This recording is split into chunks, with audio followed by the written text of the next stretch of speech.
Jamie Westenbarger, Forest Hills Financial, is a registered principal of Invest Financial, president of Forest Hills. Invest is not affiliated with Forest Hills Financial, and opinions expressed are those of his and not necessarily those of Invest. Good morning to you.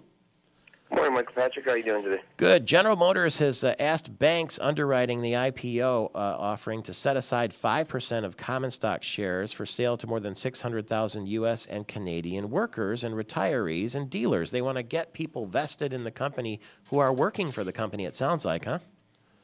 Yeah, I guess it's not a bad idea. If you're going to start getting people interested in being a part of things, you might as well start with the people that are already involved in your company and interested in it continuing to move forward.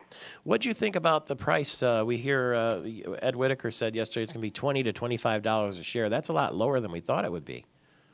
Yeah, there was a lot of different numbers kicked around, but I mean that seems like probably a number that's a little bit more reasonable than some of the higher numbers that people have come out with, because realistically, GM wants to get as many people interested in it as possible to kind of get the word rolling around. So it definitely will not help in paying back as much of the money they got from the Feds as what they had hoped for, but at least it gets them moving in the right direction. The Dow was 2 points lower yesterday. The S&P fell 4 and the NASDAQ lost 6. There was some talk this week that should there be a Republican tsunami in the election coming up in 19 or 18 days from now, that there could be a small bump in the market. Does that make any sense? Well, it does from the standpoint of right now, one of the biggest things that's hurting the market overall is just the uncertainty of what's going to happen.